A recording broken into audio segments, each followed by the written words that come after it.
Aujourd'hui, nous allons aborder le sujet de mon mémoire de M1. Parlons de Jean. Jean est un client depuis 10 ans. Il aime son logiciel, pas parce qu'il est parfait, mais parce qu'il le connaît. Il répète souvent, ne touchez à rien, ça marche très bien comme ça. Mais voilà, l'évolution est là. Chez Hercule Pro, nous avons développé une version 100% web de notre logiciel. Plus moderne, plus fluide, elle s'appelle Link. Le problème, certains utilisateurs comme Jean n'y vont pas. Et ce n'est pas un hasard car le diagnostic est clair. L'entreprise fait face, premièrement, à un double enjeu stratégique. Donc, elle cherche à préserver la stabilité de sa base installée tout en préparant la croissance de Link. Ensuite, le secteur de la menuiserie reste historiquement peu digitalisé. Les professionnels sont avant tout des techniciens de terrain, pas des experts en logiciel. En troisième lieu, la base de clients est fragmentée. C'est-à-dire qu'entre les anciens, les technophiles et ceux qui utilisent les deux versions à la fois, on ne peut pas avoir un discours unique.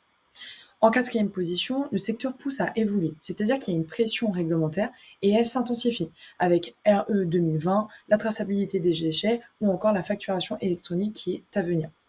Et en dernière position, on a les utilisateurs qui avancent à leur rythme. Ça veut dire que leurs attentes sont claires, ils veulent des outils simples, mobiles, bien accompagnés, mais pas de gros logiciels, pas de discours trop techniques, pas de transition brutale.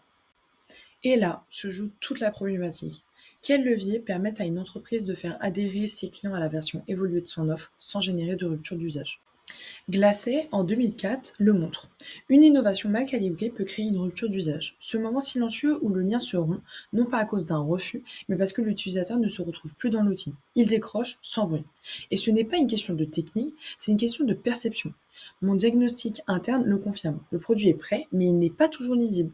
Le message marketing ne parle pas à tous, le changement est proposé, mais pas toujours accompagné.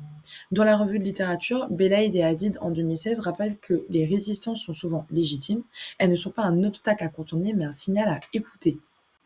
Ma proposition d'hypothèse d'orientation stratégique s'articule en 3 pistes méthodologiques pour la deuxième année.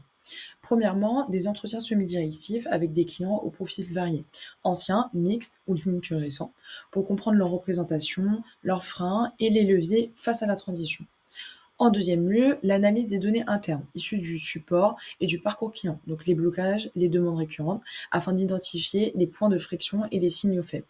En troisième position, des échanges ciblés avec certains clients sur validation de l'entreprise, bien évidemment, pour recueillir leur avis sur les formes d'accompagnement qu'ils jugeraient utiles. L'objectif, c'est de mieux comprendre les conditions d'adhésion à une offre évolutive sans rupture d'usage et formuler des recommandations transportables et d'autres contextes de migration logicielle.